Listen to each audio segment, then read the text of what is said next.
Ainara, and I love digging into a good book. So let's read, learn, and grow together, one diverse character at a time. Welcome to Ainara's Bookshelf.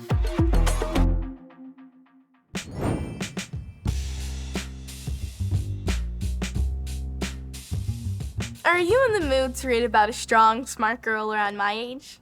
Do you want action and high stakes? You know, like a race against time? For that, we're gonna have to check in with my favorite Disney princess. This is Shuri, a Black Panther novel by Nic Stone. This is the exciting first book in the middle grade series based on Shuri, the sister of Marvel's Black Panther and the Princess of Wakanda. Teenage Shuri is not just a princess. She's a trained fighter, a proven genius, inventor, and expert in STEM. That's science, technology, engineering, and mathematics. She's gonna need all of these skills to save her country of Wakanda.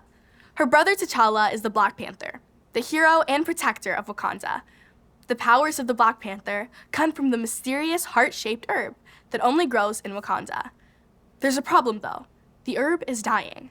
All the plants are dying and will soon be gone, ending the line of Black Panthers and leaving Wakanda unprotected. I know, stressful, right? But don't worry, our girl Shuri is on the case.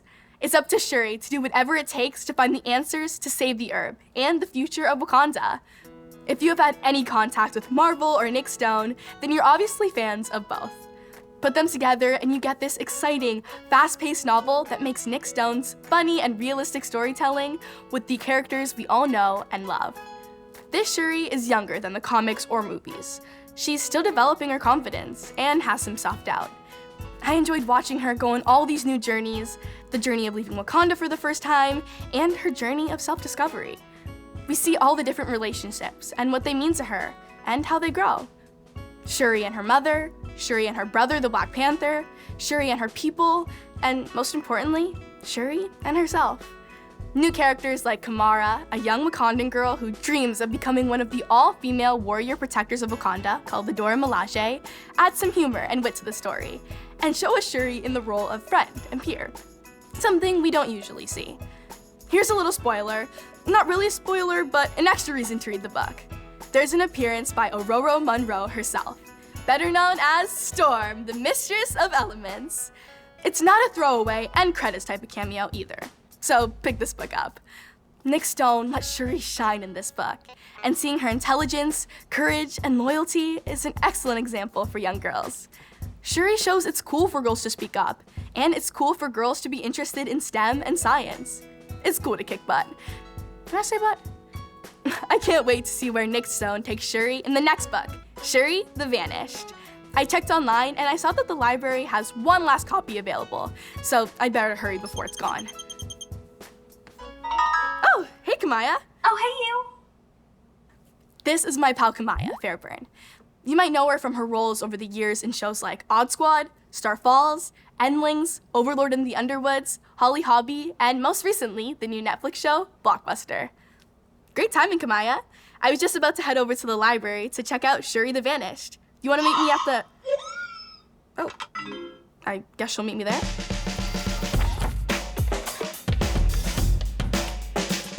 Oh, hi, Kamaia. Hi, how are you?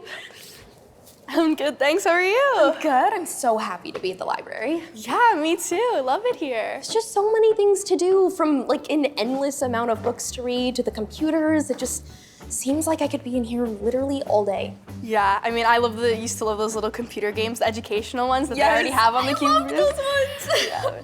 Did you always love the library? Yes, ever since I was a little girl, I've always just loved the library and reading. My mom, she would always read to me like Roald Dahl and Robert Munsch, the classics. Yeah, I love Roald Dahl. My dad used to read them to me at bedtime too. Really? Twins? So what do you love about the library? I mean, when I was a little girl, there was this thing called the summer reading program. I'm sure it's still in place today, but pretty much if you read like over 10 books, you get a medal, and I got a medal every single summer. Really? That's so cool. I mean, it was like a participation medal, but it was still really cool. It is so cool. It's so cool. Okay, one thing, I just want to show you something really quick because it's like so cool. I just want to show you. I really want to get the book before it gets checked out. Okay, but it'll just be super quick. Okay, come on, let's go. So this is the archives. Wow. This place is so cool. And the library is just awesome because each library holds the history of the city that it's in. Really? That's incredible. And everybody has access to the library, so everyone has access to this history. It goes to prove that nonfiction can be just as exciting as fiction. And reading is just as important as ever. I mean, every time I read, my memorization gets better. My vocabulary improves. My writing skills improve. Like, it's awesome. But there is something else that I want to show you. So come on.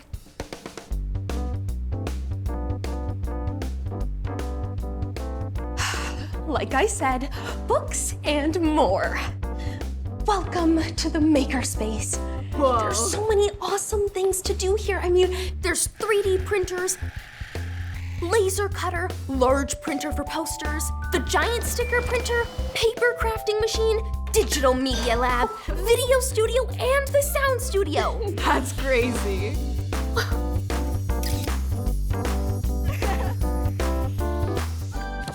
Whoa, these are so cool. Yeah, this was an awesome day at the library.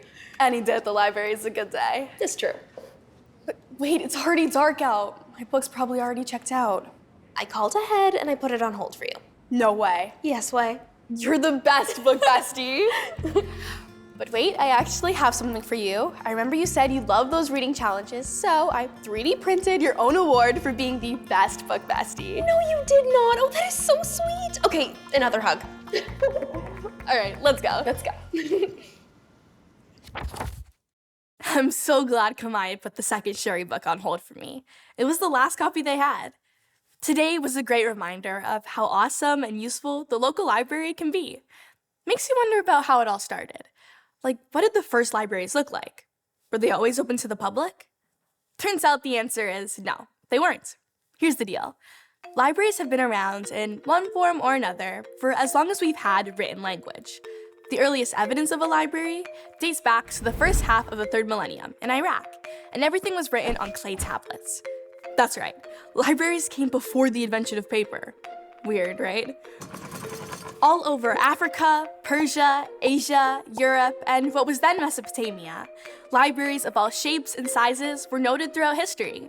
But they were owned by kings and locked up tight from everyone, except the scholars and the privileged. The concept of collections of actual books started around the 4th century BC in Greece, but they were still pretty much only accessible to philosophers and elite scholars as well. The Romans did have a kind of public library of sorts, but the books couldn't leave the building. Kinda like reference books today. The first library where the general public could borrow copies of books was established in Scotland in 1725. And then 6 years later, Benjamin Franklin brought the library business to North America and opened the Library Company of Philadelphia. These early libraries were a private business, so you could only borrow a book if you could afford it. Boo. The first free library was the Free Library of Philadelphia, which opened in 1891 by Dr. William Pepper, who declared it a general library which shall be free to all. And over the next few decades, public libraries started appearing in every community. This was a game changer, but not for everyone. In the southern US, libraries remained segregated, and people of color weren't allowed to borrow from the so-called public library until the civil rights movement of the 1960s. In fact, libraries were a huge focus for ending segregation, and many libraries were the target of sit-ins and protests that eventually led to social change. These days, everyone has equal access to the huge amount of knowledge, resources, and services at most local libraries. For free. All you need is a library card. The modern library has evolved into a place where people can gather, host events, share ideas, collaborate on group projects, chill out and read, research a subject, do homework, compose music, access multimedia tools, and get their hands on all the cool stuff Kamaia and I were exploring today. I forgot! I have a book to read! Time to get back to Shuri the Vanished. You've probably figured out by now that I read a lot. But sometimes it can be kind of challenging to get into the right headspace to just simply concentrate on a book, especially if you have a lot going on, or even if it's just been a while since you've read anything.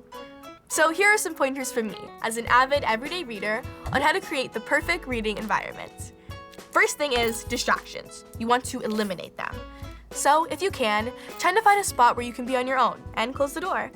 It doesn't have to be a separate room. It can be a corner or even a spot outside. Maybe put on some headphones to block out distracting noises. Some people can read with music on, and sometimes I do that. especially if it blocks out the sound of your siblings arguing or traffic or whatever.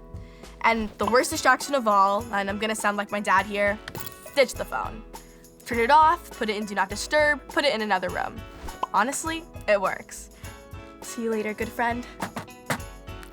Next, you need a comfy spot to read. Whether you like sitting or lying down, make sure you're comfy enough to want to be there for a while. My biggest challenge when I lie down is not falling asleep, so I'll choose to be sitting if I want to get through more than a couple of pages. This is pretty great. Perfect to dig into my new book from the library. See you next time.